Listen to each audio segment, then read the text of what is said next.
Hi, welcome to I Am Lightskinned Part 2, which is which is completely different from Part 1.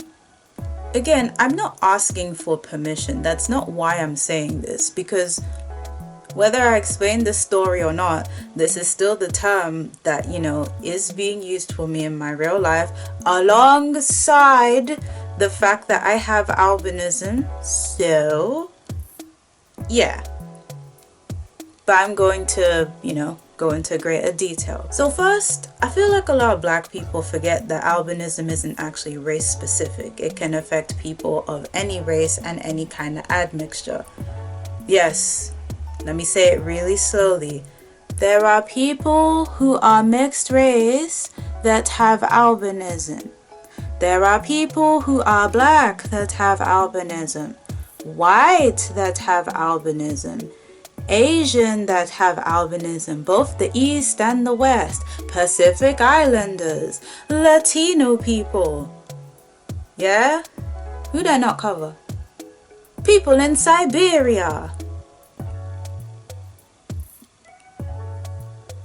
Ethnically, are they Asian or white? Hold on. Siberians. That's for another day. That's somebody else's video to make. But yes, you see, it's not race specific. I am aware and was aware before that some people use it to specifically mean light brown. Sorry, because I just thought of a new point that I did not write down. If beige is a shade of brown, and my foundation is beige, doesn't that technically make me like, no, I'm playing, of course. I mean, it is actually beige, but no, this is definitely a shade of white. I'm not gonna joke like that. Light-skinned in the dictionary is just someone who has a lighter skin tone.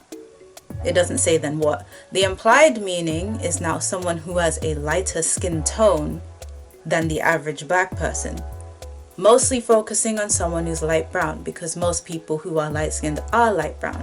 However, albino people having white colored skin still means that you are a light-skinned person, because you are lighter than the average black person while being black, or mixed with black if the person is mixed.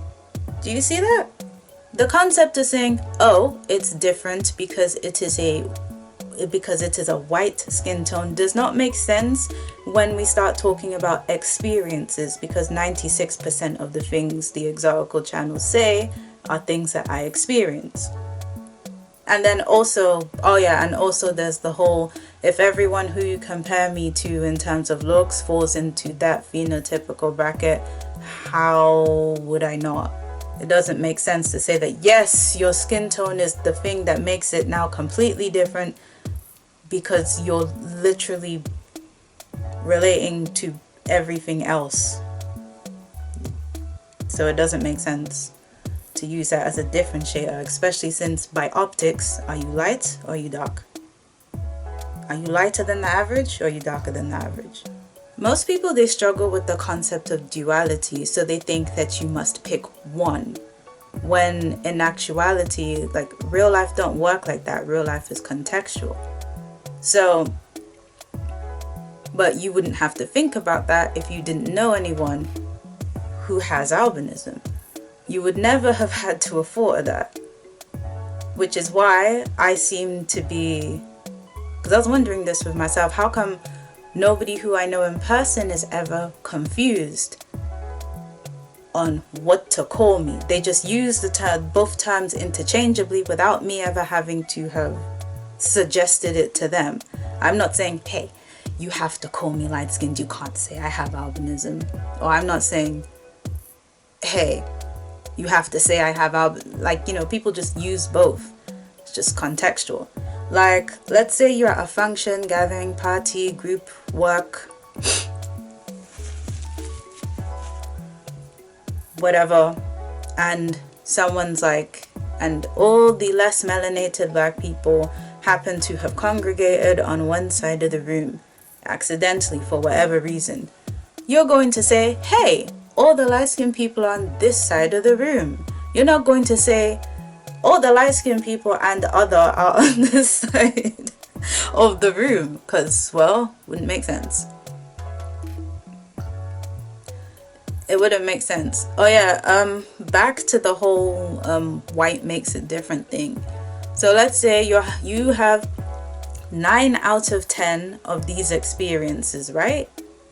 9 out of 10 of these experiences. You just don't have the one. Let's say the one is the skin.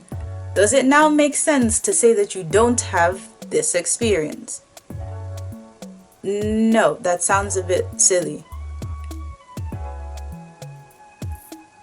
Sounds a bit silly.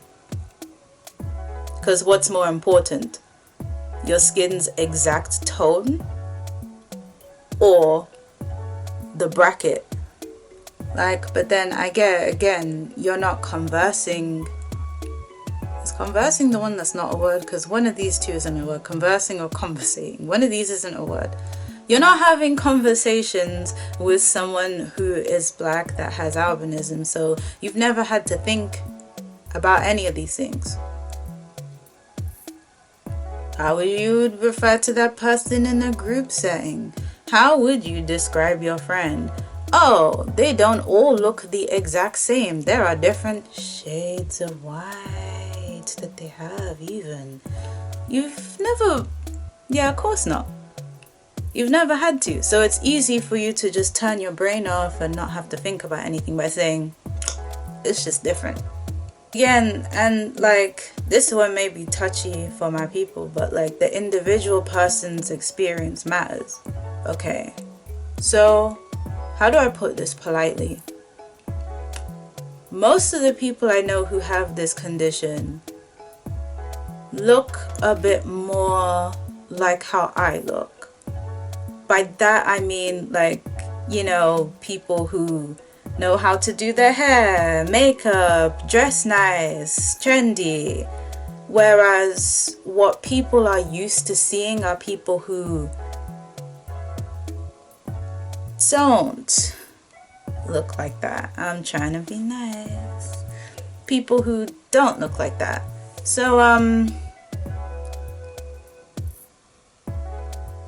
it may be easier for people to put those kinds of people in a box, and just in a box like this, push them to the side and say, nah, okay, this is just other.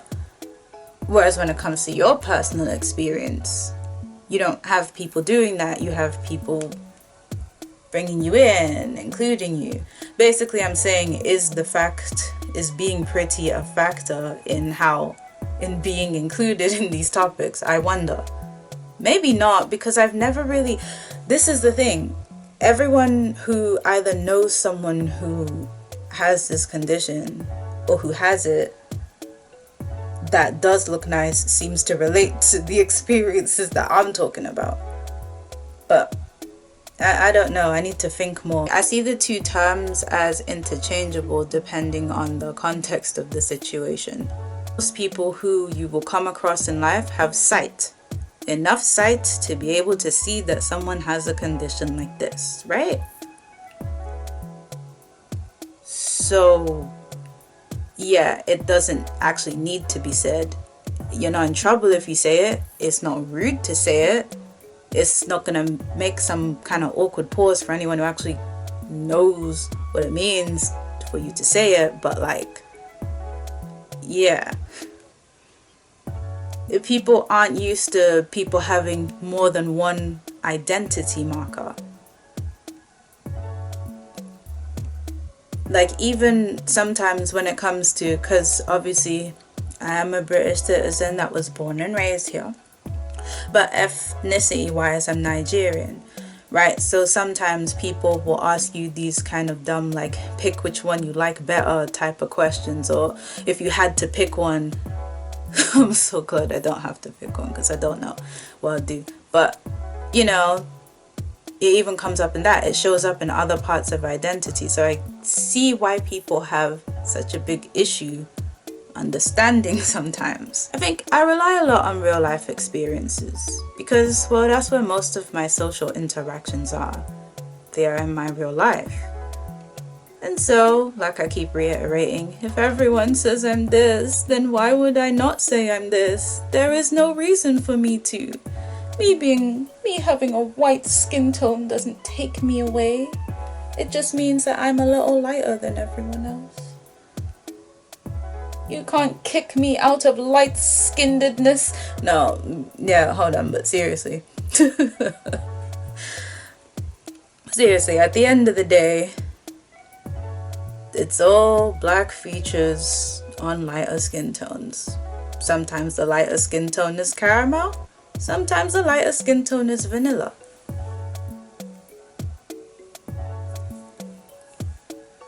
I hope this has covered it now. Nobody has ever been this like bold, stylish, able to articulate themselves and willing to actually do it on camera that has albinism. At least no one that I know anyway has. So I'm here. I'm still here, because I don't have an end card. I'm still here.